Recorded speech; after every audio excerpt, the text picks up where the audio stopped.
ব্যবসা বাণিজ্যের বিশ্লেষণ নিয়ে ডিবিসি নিউজের নিয়মিত আয়োজন তালিখাতায় স্বাগত জানাচ্ছি আমি সোনিয়া আফরিন ঈশিতা।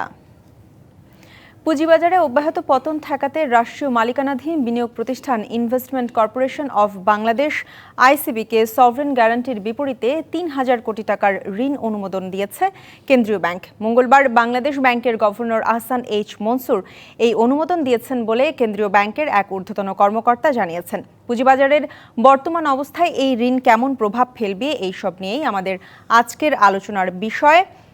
আইসিবির টাকায় পুঁজিবাজার স্থায়ীভাবে চাঙ্গা হবে কি? আমাদের সাথে আলোচনা করতে অনলাইনে যুক্ত হয়েছেন ঢাকা স্টক এক্সচেঞ্জ লিমিটেডের সাবেক সিনিয়র সহ সভাপতি আহমেদ রশিদ লালী এবং বাংলাদেশ সিকিউরিটিজ এক্সচেঞ্জ কমিশন এর নির্বাহী পরিচালক ও মুখপাত্র মোহাম্মদ রেজাউল করিম। আপনাদের দুজনকেই স্বাগত জানাচ্ছি আমাদের আজকের তালিখাতায়। আমি একদমই শুরুতেই আসতে চাইবো আহমেদ রশিদ লালী আপনার কাছে। এই যে তারল্য সংকট কাটানো এবং পুঁজিবাজারের বিনিয়োগ সক্ষমতা বাড়াতে আইসিবির জন্য ৩,০০০ কোটি টাকার যেই ঋণ বরাদ্দ দেয়া হয়েছে, কি মনে করছেন যে এই বর্তমান পুঁজিবাজারের যে অবস্থা, এই অবস্থায় আসলে এই ঋণটা কেমন প্রভাব ফেলবে? জি, ধন্যবাদ। আমি যে জিনিসটা বলতে চাচ্ছি সেটা হলো যে এই ঋণটা খুব পজিটিভলি বাজার নিয়েছে এবং পজিটিভ নেয়ার ফলে আজকে ২-৩ দিন ধরে আমরা কিন্তু বাজারের একটা গতি ফিরে পাচ্ছি বলে মনে হয়। বিষয়টা হচ্ছে যে যেটা চেয়ারম্যান সাহেব, আইসিবি চেয়ারম্যান সাহেব যেটা বলেছেন সেটা হলো যে দেখেন ওনাদের অনেকগুলা ঋণের বিষয় আছে। সো এই ঋণগুলো পরিশোধ করার একটা বিষয় আছে।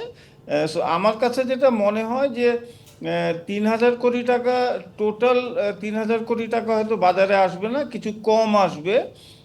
তবে সেই আইসিবির সাথে সাপোর্টিভ রোল কিন্তু প্লে করতে হবে যারা বড় বিনিয়োগকারী অথবা যে সকল মার্চেন্ট ব্যাংকস আছেন, ওনারা যদি একটা সাপোর্টিভ রোল প্লে করেন তাহলে কিন্তু বাজার তার নিজস্ব গতি ফিরে পাবে। আশা করি যে সবাই সোচ্চার এবং সকল স্টেক হোল্ডার সোচ্চার। আমরা সবাই চেষ্টা করব যে আইসিবির এই উদ্যোগটা যাতে সফল হয়, সে সাপোর্টিভ রোল সকল স্টেক হোল্ডাররা যাতে প্লে করে। জি, আহমেদ রশিদ লালী, আপনাকে ধন্যবাদ। আমি আসতে চাইবো মোহাম্মদ রেজাউল করিম আপনার কাছে। এই যে আইসিবির এই ঋণটা, এই ঋণ আসলে পুঁজিবাজারে দরপতন ঠেকাতে কিভাবে ভূমিকা রাখবে, কি মনে করছেন আপনি? একটু বিস্তারিত জানতে চাইবো। আপনাকে অসংখ্য ধন্যবাদ। তো আমরা মনে করি যে আইসিবির এই ঋণ প্রাপ্তির মাধ্যমে তার আর্থিক সক্ষমতা অনেক গুণ বৃদ্ধি পাবে। তো প্রাথমিকভাবে সে ঋণের একটা অংশ হাই কস্ট ডেট পরিশোধ করবে, এতে করে তাদের ফাইন্যান্সিয়াল কস্ট কমবে, আইসিবির প্রফিটেবিলিটি বাড়বে এবং আইসিবির যারা শেয়ার হোল্ডার তারাও ভালো ডিভিডেন্ড পাবে বলে প্রত্যাশা। পাশাপাশি একটা অংশ পুঁজিবাজারে ভালো মূল্যভিত্তি যেসব কোম্পানি আছে যেগুলোর বর্তমান মার্কেট প্রাইস ফেয়ার ভ্যালুর থেকে অনেক কম, আন্ডার ভ্যালু পজিশনে আছে, সেখানে তাদের বিনিয়োগ আসবে। এতে করে আমরা মনে করি যে ইন্ডেক্স মুভার স্ক্রিপ্টের ডিমান্ড ক্রিয়েটের কারণে বাজার আগামীতে কিছুটা আপওয়ার্ড ট্রেন্ডে থাকবে বলে আমাদের প্রত্যাশা। তো এর পাশাপাশি আমরা আরও কিছু কমিশনের কিছু উদ্যোগের কথা বলতে চাই, যে উদ্যোগগুলোর কারণে বাজারের তারল্য অনেকটা বৃদ্ধি পাবে, পাশাপাশি বিনিয়োগকারীদের মধ্যে আস্থা বৃদ্ধি পাবে। তো আপনি জানেন যে গতকালকে আমাদের চেয়ারম্যান মহোদয় গভর্নর মহোদয়ের সাথে একটা সভা করেছে। তো সেখানে এই বিষয়গুলো আসছে। পাশাপাশি যে ব্যাংক, যে প্রত্যেকটা ব্যাংক 200 কোটি টাকার যে বিশেষ তহবিল গঠন করেছিল, সেটার মেয়াদ ফেব্রুয়ারিতে শেষ হওয়ার কথা এবং এইটা আমরা 200 কোটির থেকে 300 কোটি উন্নীতকরণের জন্য এবং পাশাপাশি আগামী 5 বছর এটার জন্য রিনুয়ালের জন্য কমিশনের দিক থেকে অনুরোধ ছিল। তো আমরা আশাবাদী এটা একটা ফলপ্রসূ আলোচনা হয়েছে, এই ব্যাপারে আমরা পজিটিভ কিছু দেখতে পারবো এবং ব্যাংকের বিনিয়োগ আগামীতে বাড়বে বলে আমাদের প্রত্যাশা। এর পাশাপাশি আরও বেশ কিছু বিষয় আলোচনা হয়েছে, স্পেশালি যে ভালো কোম্পানিকে পুঁজিবাজারে তালিকাভুক্তির জন্য যে আমাদের যে সেন্ট্রাল ব্যাংক বাংলাদেশ ব্যাংকের যেসব রুল আছে সেই তাদের সাহায্য সহযোগিতা চাওয়া হচ্ছে এবং সেখানেও আমরা মনে করি যে তাদের সার্বিক সহযোগিতা আগামীতে আমরা গুড ফান্ডামেন্টাল কোম্পানি তালিকাভুক্তিতে বাংলাদেশ ব্যাংকের সহায়তা থাকবে। এবং আমাদের যে অন্যান্য যেসব বিষয় ছিল, স্পেশালি যে ক্যাপিটাল মার্কেটের যে অ্যাক্টিভিটিস অটোমেশনের ক্ষেত্রে, সেক্ষেত্রে ওয়ার্ল্ড ব্যাংকের সাথে বাংলাদেশ ব্যাংকের যেসব প্রজেক্ট আছে সেখানে ক্যাপিটাল মার্কেটের একটা কম্পোনেন্ট যেন থাকে, সেই বিষয়গুলো নিয়েও আলোচনা হয়েছে। তো আমরা মনে করি যে সার্বিকভাবে যে সরকার এবং বাংলাদেশ ব্যাংক সহ অন্যান্য রেগুলেটরের মধ্যে অনেক সমন্বয় বৃদ্ধি পেয়েছে আগের থেকে। আমরা মনে করি যে এর মাধ্যমে বিনিয়োগকারীদের মধ্যে আস্থা অনেকটাই বৃদ্ধি পাবে। তো পাশাপাশি যে বাজারে তারল্য বৃদ্ধির জন্য আমাদের যে মিউচুয়াল ফান্ড আছে, লিডিং ইনস্টিটিউশনাল ইনভেস্টর, তারাও যেহেতু আগামীতে বিনিয়োগে অ্যাক্টিভ রোল প্লে করে, স্পেশালি যেসব মিউচুয়াল ফান্ড আন্ডার প্রসেস আছে রেজিস্ট্রেশনের বিষয়গুলো, সেগুলো দ্রুত রেজিস্ট্রেশন দেওয়া হচ্ছে। এর মাধ্যমে তাদের দিক থেকেও একটা ইনভেস্টমেন্ট আসবে। এবং সেকেন্ড লিডিং ইনস্টিটিউশনাল ইনভেস্টর যদি ব্যাংক দেখি, তাদের দিক থেকেও ইনভেস্টমেন্ট আসবে। পাশাপাশি ফরেন পোর্টফোলিও ইনভেস্টমেন্ট বিগত সময়ে ডাউনওয়ার্ড ট্রেন্ডে ছিল, সেইটা গত 1-2 মাস যাবৎ কিছুটা ইনক্রিজিং ট্রেন্ডে আছে। তো এর মাধ্যমে আমরা মনে করি যে আগামীতে মানে নতুন করে ডিমান্ড ক্রিয়েট হবে এবং যা বাজারের আপওয়ার্ড ট্রেন্ডে অনেক বেশি সহায়ক হবে, এবং এর মাধ্যমে আমরা মনে করি যে বিনিয়োগকারীদের মধ্যে অনেকটাই আস্থা বৃদ্ধি পাবে। তো আমাদের যে জি। মানে ইনভেস্টমেন্ট ব্যাংক হিসেবে আমরা আইসিবিকেই বুঝি।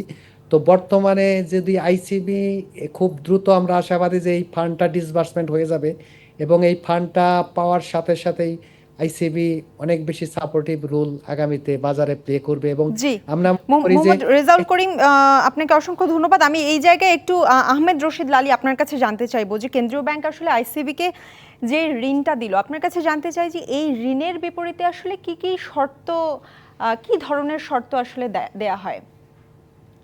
দেখেন, এইটা আমার যতটুকু ইনফরমেশন, এটা 6-7 মাস ধরে এই বিষয়টা নিয়ে আলাপ আলোচনার মধ্যে ছিল। এবং এখানে একটা সভরেন গ্যারেন্টির কথা, যে বিগত যে গভর্নর সাহেব ছিলেন বাংলাদেশ ব্যাংকের, উনি একটা সভরেন গ্যারেন্টি চেয়েছিলেন, যে সভরেন গ্যারেন্টি যদি আমি পাই তাহলে আমি টাকাটা দিতে পারবো। ইনিশিয়ালি 5,000 কোটি টাকা চেয়েছিল, কিন্তু আহ, পরবর্তীতে এইটা উনি 3,000 টাকায় সম্মতি দিয়েছিলেন। 3,000 কোটি টাকা, জি। বিগত গভর্নর 3,000 কোটি টাকা উনি দিয়েছিলেন, সম্মতি দিয়েছিলেন। এবং এই বিষয়টা সভরেন গ্যারেন্টি এখন গিয়ে এটা দেয়া হয়েছে, এবং বাংলাদেশ ব্যাংক সেটা অ্যাপ্রুভাল দিয়েছে এই 3,000 কোটি টাকার।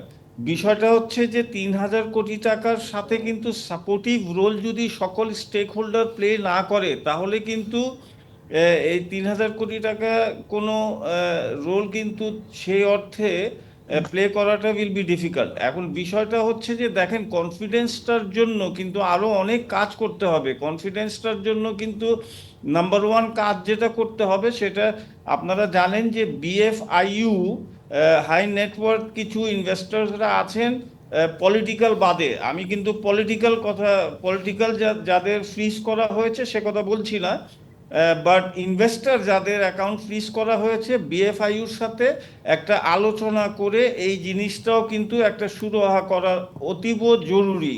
কারণটা হচ্ছে বড় বিনিয়োগকারীরা কিন্তু সাইডলাইনে গেছে এই একটা কারণে। দ্বিতীয় আরেকটা কনফিডেন্সের যেটা সমস্যা হবে, সেটা হলো যে আমরা আনএডিটেড ব্যাক অফিসের যেটা আমরা প্রণয়ন করতে যাচ্ছি, সেই আনএডিটেড যে ব্যাক অফিস, সেখানে কিন্তু একটা ধারা আছে যেটা বিগত এসিসি যেটা দিয়ে গিয়েছিল, সেটা একটা প্রবলেম আছে। প্রবলেমটা হলো যে ওখানে ডিএসসি এবং এসিসি অ্যাক্সেস চাচ্ছে, and access to up to investor level.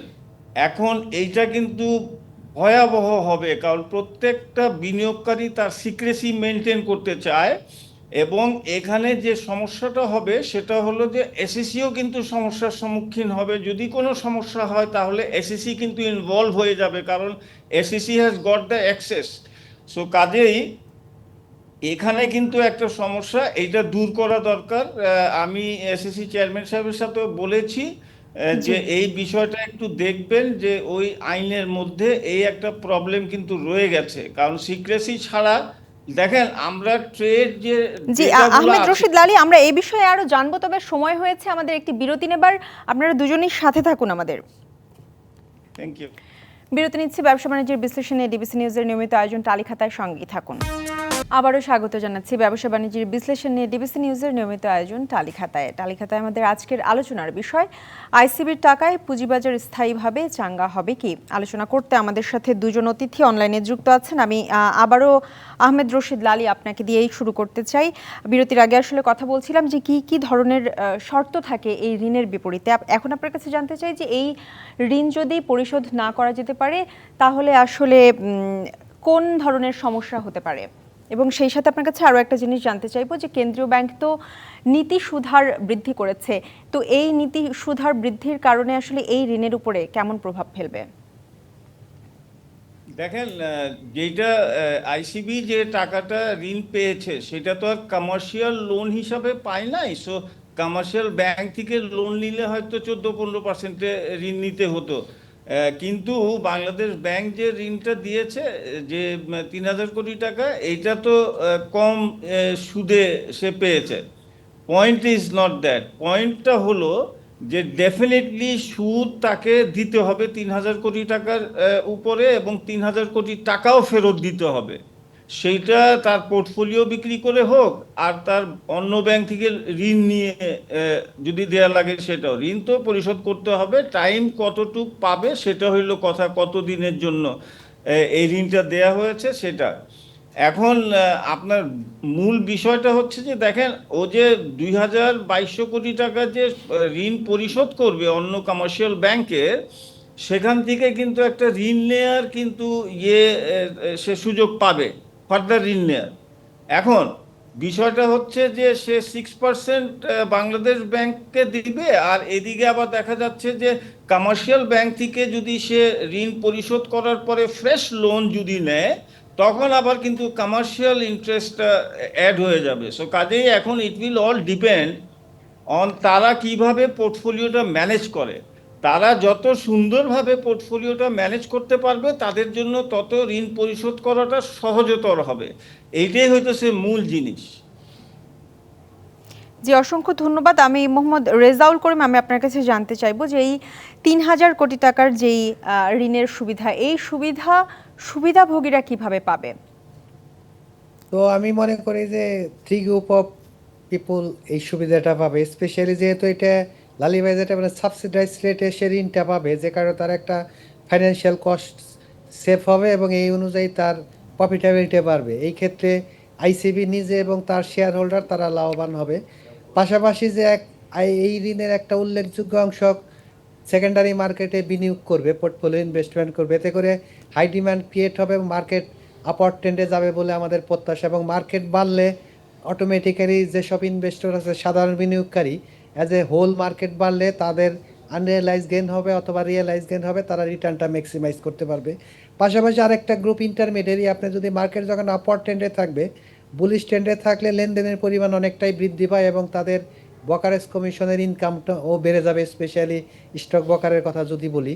এবং যারা ওন পোর্টফোলিওতে ডিলারদের বিনিয়োগ আছে এবং অ্যাজ ওয়েল অ্যাজ মার্চেন্ট ব্যাংকের ওন পোর্টফোলিওতে বিনিয়োগ আছে, তারাও কিন্তু এখান থেকে লাভবান হওয়ার সুযোগ আছে। কারণ এখানে যদি মার্কেট যখন বাড়বে তখন সকল পক্ষই লাভবান হবে, অ্যাজ ওয়েল অ্যাজ রেগুলেটরও লাভবান। কারণ মার্কেট যদি আপওয়ার্ড ট্রেন্ডে থাকে, ভালো থাকে, সেক্ষেত্রে কিন্তু রেগুলেটর একটা কমফোর্ট জোনে থাকে এবং সে অনেক বেশি পলিসি নিয়ে ভাবতে পারে, কাজ করতে পারে এবং পলিসি সাপোর্টের মাধ্যমে পুঁজিবাজারের উন্নয়নে অনেক বেশি কাজ করতে পারে।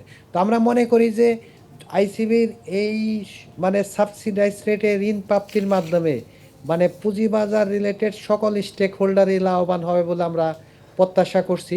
তো পাশাপাশি আমরা মনে করি যে আগামীতে পুঁজিবাজার ভালো থাকবে, সেটা আমাদের প্রত্যাশা। স্পেশালি আপনি জানেন যে আমাদের চেয়ারম্যান মহোদয়ের নেতৃত্বে কমিশন বাণিজ্য উপদেষ্টা মহোদয়ের সাথেও একটা সভা করেছে, বাইব্যাকটা কোম্পানি এনে দ্রুত যাতে ইনকর্পোরেট হয়। বিভিন্ন ধরনের পলিসি সাপোর্টের জন্য অর্থ উপদেষ্টা মহোদয়ের সাথে কয়েকবার সভা হয়েছে এবং আগামী 4 তারিখেও আমাদের যে আর্থিক প্রতিষ্ঠানের সচিব স্যার আছে, উনি আমাদের অফিসে আসবেন, তার সাথেও সভা রয়েছে। সেখানে যত ধরনের পুঁজিবাজার উন্নয়নে পলিসি সাপোর্ট দরকার কমিশন কাজ করতেছে। তা আমরা আশাবাদী এর রেজাল্ট আগামীতে আমরা পুঁজিবাজারে দেখতে পারবো। সার্বিকভাবে বিনিয়োগকারীদের অনুরোধ করব বিনিয়োগ করার ক্ষেত্রে রিসার্চ বেস বিনিয়োগ করার জন্য, এবং সেখানে গুড ফান্ডামেন্টাল সিকিউরিটি যেগুলো আন্ডার ভ্যালু আছে, সে ফেয়ার ভ্যালুর থেকে মার্কেট প্রাইস অনেক জি। কম, সেখানে বিনিয়োগ করে রিটার্নটা জি ম্যাক্সিমাইজ মোহাম্মদ রেজাউল করিম, আপনাকে ধন্যবাদ। আমি একদমই ছোট্ট করে আহমেদ রশিদ লালী আপনার কাছে জানতে চাইবো যে এর আগেও তো আসলে পুঁজিবাজারের উন্নতির জন্য বা দরপতন ঠেকানোর জন্য অনেক ধরনের পদক্ষেপই নেওয়া হয়েছিল। এবারের এই পদক্ষেপ কি মনে হচ্ছে আপনার যে স্থায়ীভাবে পুঁজিবাজারকে চাঙ্গা করতে পারবে? একদমই সংক্ষেপে জানতে চাইবো। কোন পদক্ষেপ? 3,000 কোটি জি টাকা? জি জি না না, 3,000 কোটি টাকা যে পদক্ষেপটা খুব পজিটিভ, এটা জি definitely positive, but point is যে এইটা স্থায়ীভাবে সাপোর্টিভ কি হবে? অন্যান্য স্টেক হোল্ডাররা যদি নেন, জি অন্যান্য স্টেক হোল্ডার যারা আছেন ওনারা যদি সাপোর্টিভ রোল প্লে করেন, তাহলে এই জিনিসটা একটা ব্যালেন্স হবে এবং এটা স্থায়িত্ব বাড়বে। জি, অসংখ্য ধন্যবাদ আপনাদের দুজনকেই আমাদের আজকের তালিকাটায় সময় দেবার জন্য। ধন্যবাদ সবাইকে। ব্যবসা বাণিজ্যের বিশ্লেষণ নিয়ে ডিবিসি নিউজের নিয়মিত আয়োজন তালিকাটায় আজ এ পর্যন্তই। সঙ্গেই থাকুন।